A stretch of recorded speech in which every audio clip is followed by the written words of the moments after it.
पिछले महीने the boring company की लास वेगस वाली टनल पब्लिक के लिए खुली थी। हालांकि रिस्पांस तो काफ़ी अंडरवेलमिंग था, मगर जो फिनिश प्रोडक्ट था वो भी एक्सपीरियंस था नॉर्मल कार ड्राइविंग करना अपने हाईवे में, ना कि फ्यूचरिस्टिक मोड का जो ट्रांसपोर्टेशन जिस तरह से उसे बनाया गया था। उसमें ना तो कोई एलिवेटर्स थे सुपर कूल जो कि आपको टनल में लेके जाने वाले थे, ना कि गाड़ियाँ स्लेड पे चल रही थी। जो कि नॉर्मली गाड़ियाँ चल रही थी, इंसान ही चला रहे थे उन्हें, और टॉप स्पीड जो थी वो 40 माइल्स पर आवर की थी। अब मुझे ऐसा नहीं लगता आप सरप्राइज हो गए सुन के कि ना तो फैंस और ना ही आलोचक करने वाले इम्प्रेस थे उस टनल से। और मुझे ऐसा नहीं लगता कि इलॉन मस्क भी इससे ज़्यादा प्राउड होंगे उस लूप से, क्योंकि उन्होंने ओपनिंग भी अटेंड नहीं करी थी। और जो प्रेसिडेंट है बोरिंग कंपनी के, स्टीव डेविस, वो भी प्रेजेंट नहीं थे ओपनिंग के दौरान। और उसी समय जो बोरिंग कंपनी थी उन्होंने अपनी डीसी बेलिटमोर टनल और साथ ही साथ एलए डगआउट लूप को भी अपने फ्यूचर प्रोजेक्ट्स की लिस्ट से हटा दिया, जो कि मीडिया ने नोटिस नहीं किया।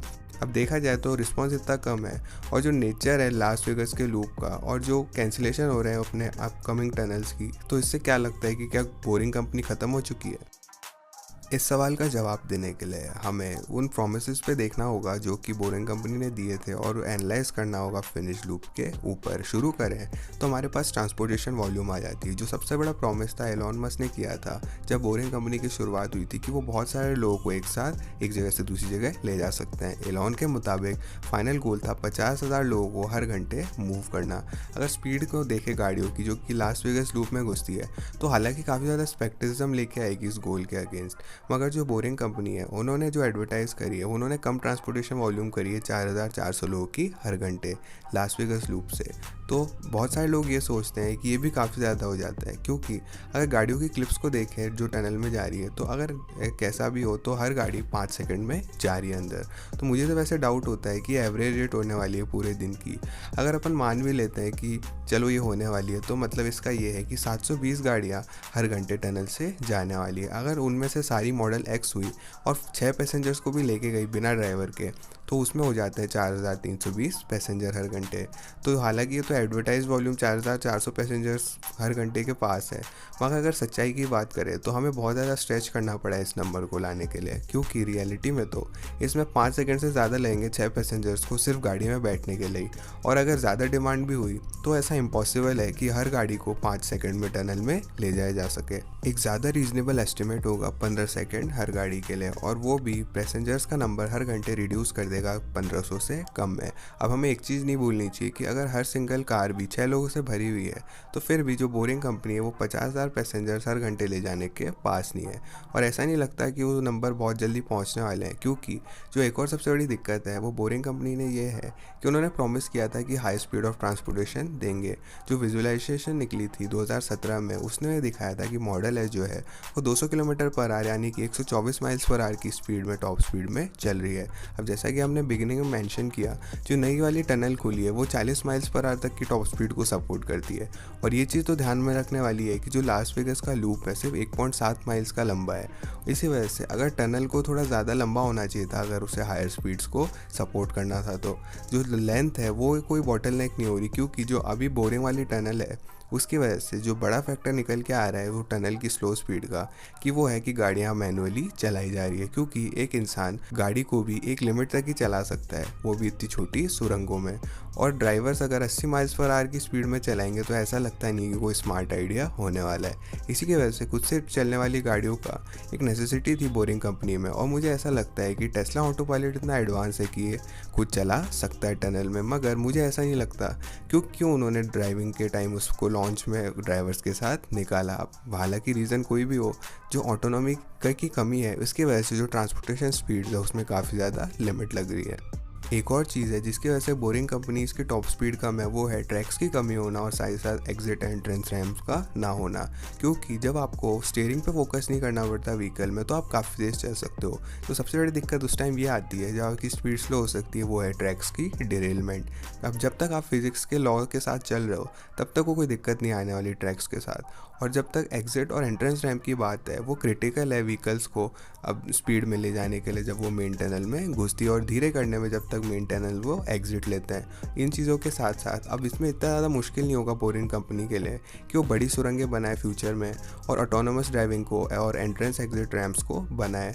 तो इसकी वजह से हाई स्पीड का एम्बिशन जो है वो ख़त्म नहीं हुआ है, मगर जो ये चीज़ें उन्होंने प्रॉमिस करी थी कि वो क्विकली ट्रांसपोर्ट करेंगे बड़े ज़्यादातर लोगों को, बहुत सारे लोगों को, इसकी वजह से जो बोरिंग कंपनी है उन्होंने प्रॉमिस ये भी किया था कि कंस्ट्रक्शन कॉस्ट कम हो जाएगी। तो सबसे बड़ा क्रिटिसिज्म ये है सबवे का, क्योंकि उनका प्राइस टैग काफ़ी ज़्यादा है और इलॉन मस्क ने हमें कहा था कि वो पक्का से पक्का उसे सस्ता बनाने वाले हैं। लास वेगास की जो टनल है उसकी कॉस्ट $52.5 मिलियन है 1.7 माइल्स के ट्रैक में, जो कि आता है अराउंड $30 मिलियन पर माइल के हिसाब से। और इसकी बात करें तो हालांकि $10 मिलियन पर माइल का तो है नहीं, मगर काफ़ी ज़्यादा बुरा भी नहीं है जिस तरह से प्रॉमिस किया था।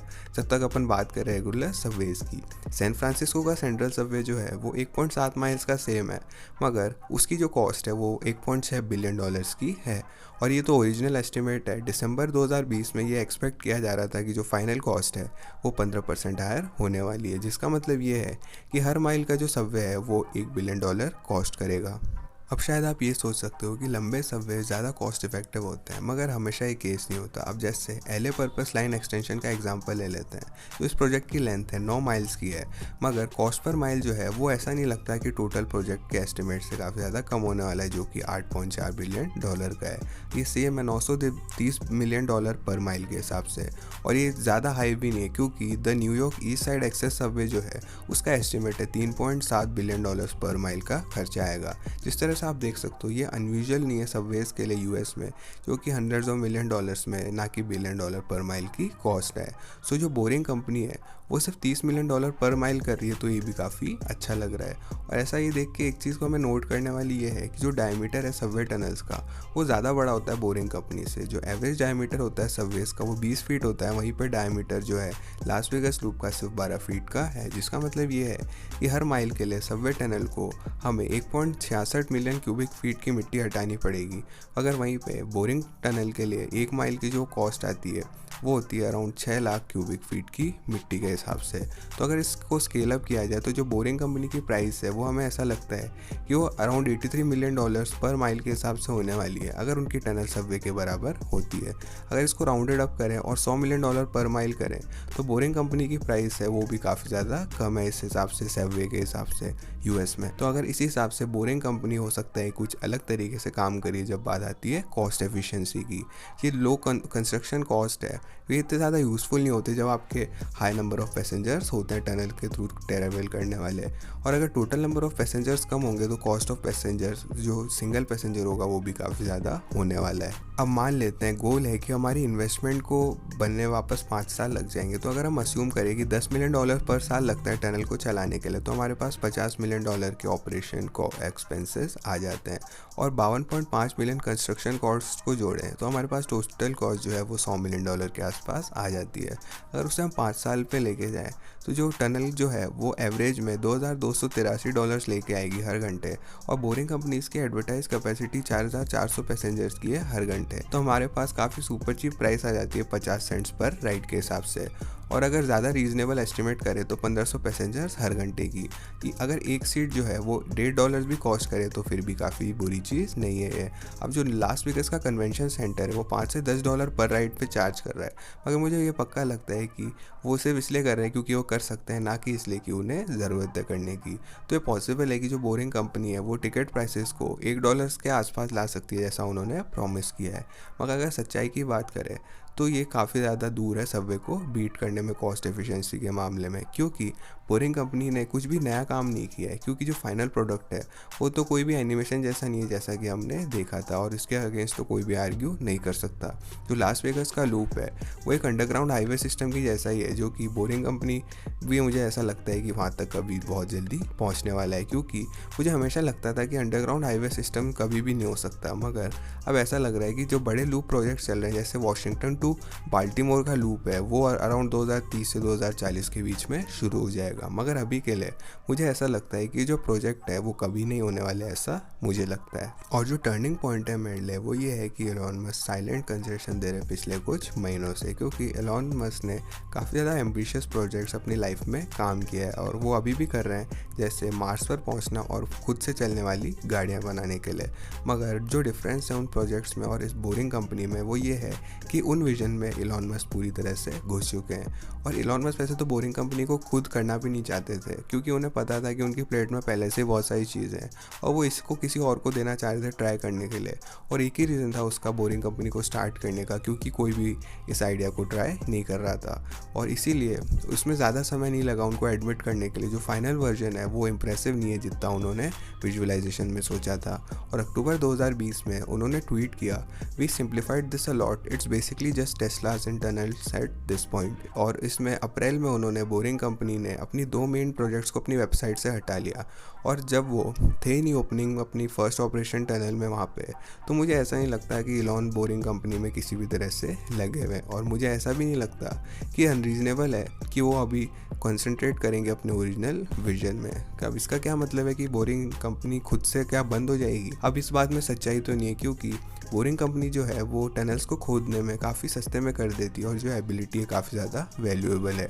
जो बोरिंग कंपनी है वो अपना काम डिगिंग टनल्स में हाई स्पीड रेल्स के लिए, बुलेट ट्रेन्स के लिए और एक दिन हाइपरलूप्स में शुरू कर सकती है। मगर जो आइडिया है अंडरग्राउंड ट्रांसपोर्ट सिस्टम बनाने का जो कि कार्स पे है, वो मेरे हिसाब से ख़त्म हो चुका है।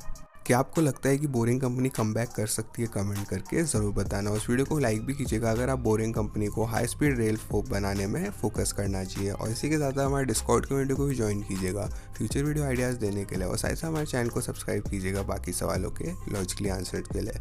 मैं था चिरंजीव, मैं मिलता हूँ आपसे अगली वीडियो में।